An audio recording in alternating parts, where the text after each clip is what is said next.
kalau anda tak ada benda baik untuk bercakap, jangan cakap. Simpan sendiri, sebab apa kata-kata anda tu mungkin akan mengguris hati sesiapa saja. Okey Emma, minggu ni istimewa sedikit.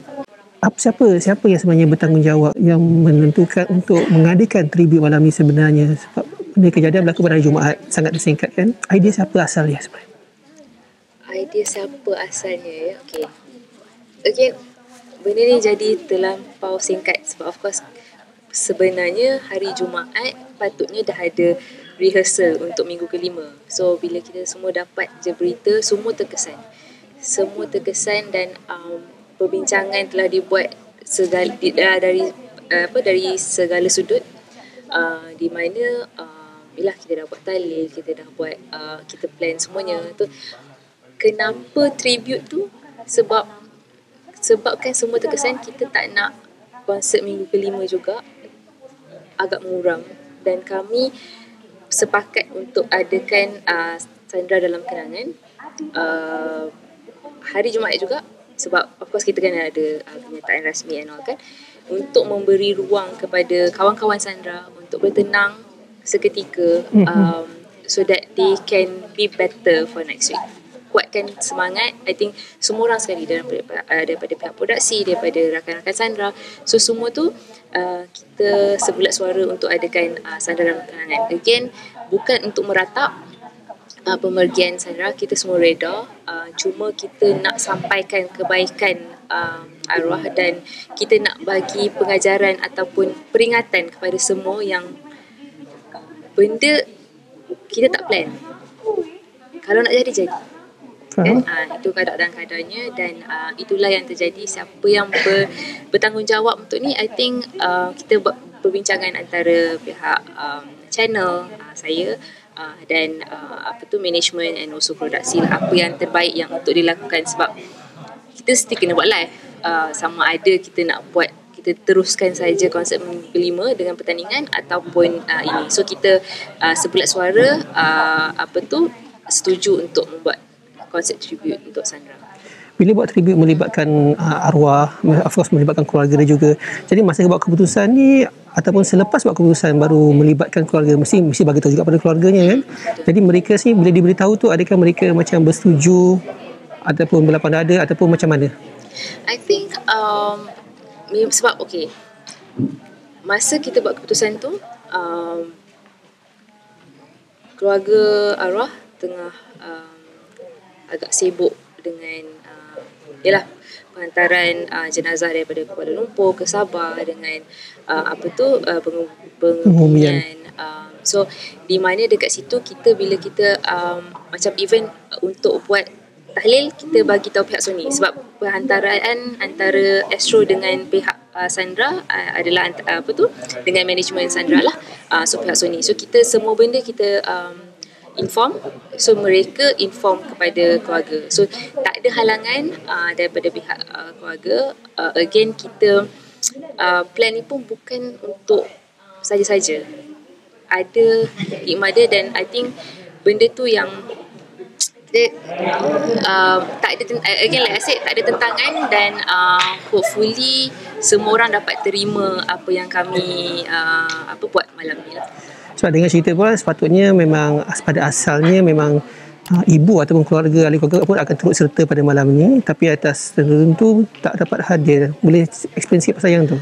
Hadir tu of course kita invite, tapi sebab mereka pun daripada Sabah kan, and benda baru lagi, kita tak adalah expect mereka datang sebab yalah jauh, and then benda baru, sebab of course orang pun ada tahlil mereka sendiri di sana.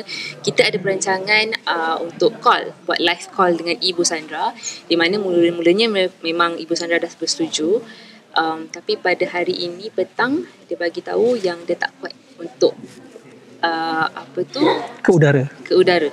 Sebab I think benda tu ialah sekejap you rasa you okay, sekejap you tak rasa okay. So benda tu kita respect. Kita tak ada macam force her to tak boleh lah, kita dah rancang benda ni, tak ada. So kita respect benda tu, kita bagikan ruang kepada Ibu Sandra untuk untuk dia grief ataupun tabah dengan apa yang terjadi sebab benda baru sangat kan. So ini bagi saya tahu saya lah, correct me if I'm wrong, kali pertama satu insiden begini berlaku lah, mana salah seorang peserta program reality ketika tengah berlangsung pergi meninggalkan kita dan juga kata apa, meninggal dunia ketika program tengah berlangsung.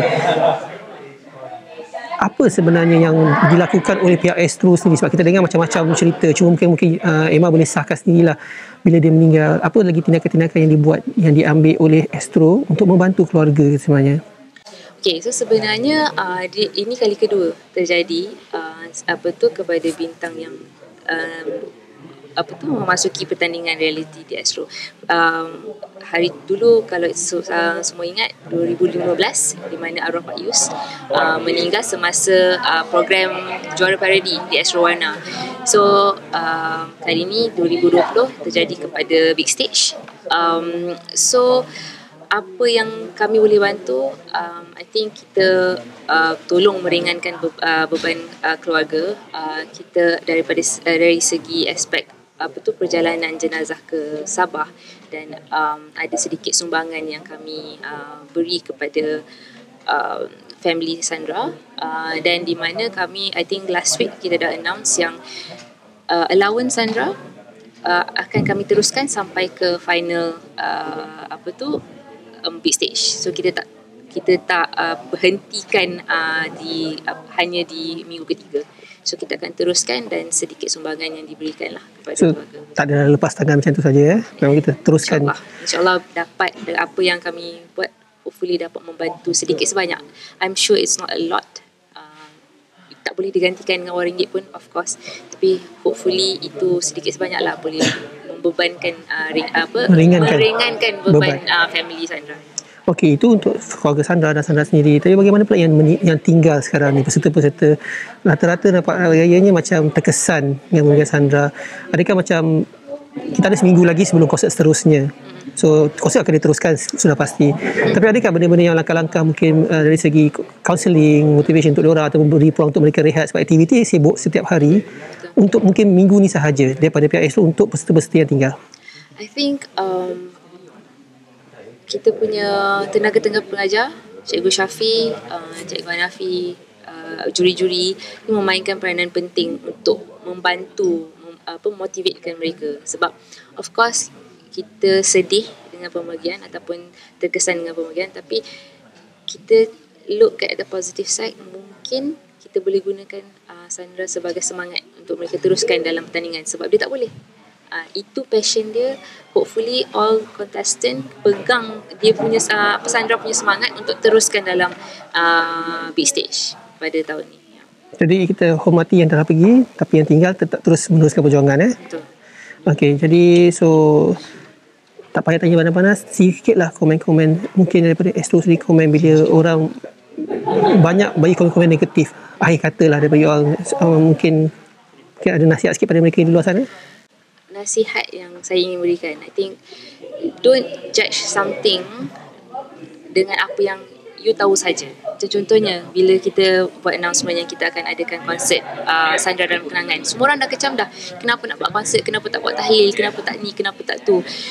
Again, lihat semua benda dalam segi positif, because again dengan adanya konsert ni kita nak sharekan kebaikan-kebaikan Sandra kepada rakan-rakan, kepada semua orang. I think, and the other thing is, kalau tengok dalam tu, semua orang, kebanyakan kawan-kawan Sandra cakap yang dia mengadu yang pasal haters. Okay, kita tak tahu, orang agak terkesan. I'm sure semua selebriti terkesan dengan haters.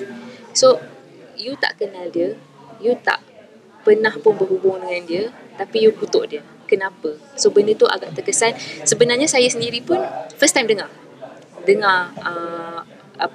yelah, of course dia tak share dengan saya ataupun pihak-pihak produksi kan, tapi itulah luahan hati dia, di mana dia tak buat salah tapi banyak haters. So to haters di luar sana, tolong berhenti. Kalau anda tak ada benda baik untuk bercakap, jangan cakap, simpan sendiri, sebab apa kata-kata anda tu mungkin akan mengguris hati sesiapa saja. So ambil benda tu sebagai iktibar lah, itu je.